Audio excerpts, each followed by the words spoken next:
Channel দেখেছেন কিভাবে আমাদের সন্তানদের উপর গুলি চলেছে। আল জাজিরার একটা ছবি, সেনাবাহিনীর সদস্যরা অটোমেটিক রাইফেল নিয়ে শুয়ে পড়লেন লাইন দিয়ে, তাদের 20 গজ দূরে নিরস্ত্র সাধারণ মানুষ, আমরা আমার দেশের জনগণ, তাদের দিকে সেমের অটোমেটিক রাইফেল থেকে গুলি চলল। এর দৃশ্য দেখার পরে আসলে বাসায় বসে থাকার কারো কোনো সুযোগ নেই। আমাদের যার যার অবস্থান থেকে প্রতিবাদ করতে হবে এবং একজন আইনজীবী হিসেবে সেই কাজটি করার জন্য আজকে আমরা আদালতে এসেছি। আমরা আদালতে বলেছি নিরস্ত্র প্রতিবাদকারীদের উপরে গুলি চলতে পারে না, যেটিকে ইংরেজিতে লাইভ রাউন্ড বলা হয়, সেটি করার কোনো সুযোগ নেই। আরও অনেক ভিডিও আপনারা দেখেছেন, একটি কিশোর 4 তলা একটা নির্মাণাধীন ভবন থেকে সে ঝুলে রয়েছে, তার কিচ্ছু করার উপায় নেই, ওই অবস্থায় তার ওপর গুলি চলেছে অনেকবার।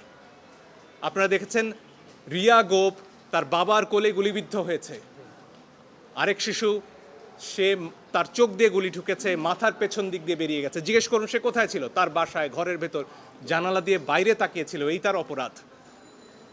এই জন্য আমরা স্পষ্টভাবে বলেছি যারা আন্দোলনকারী তাদের ওপরে লাইভ রাউন্ড অর্থাৎ গুলি ছোড়া চলবে না। আপনারা প্রয়োজনে টিয়ার শেল ছুড়ুন, লাঠিচার্জ করুন, রাবার বুলেটও ছুড়ুন, তাতেও বহু মানুষ অন্ধ হয়েছে হয়তো, সে খবর আপনারা দেখেছেন, এত কাছ থেকে রাবার বুলেট ছোড়া হয়েছে। ফলে এই বিষয়গুলো সামনে আসতে হবে। আমার নিজের অভিজ্ঞতা আমি বলতে পারি, আমি ধানমন্ডিতে যখন হাঁটছিলাম আমার দিকে 2 রাউন্ড গুলি করা হয়েছে। তাদের পোশাক পরনে ছিল না, আমি জানি না তারা কারা, পিস্তল থেকে গুলি হয়েছে। কারণ আমার হাতে ক্যামেরা ছিল, কোনো প্রমাণ তারা রাখবেন না, কিন্তু প্রমাণ ধ্বংস হয় না।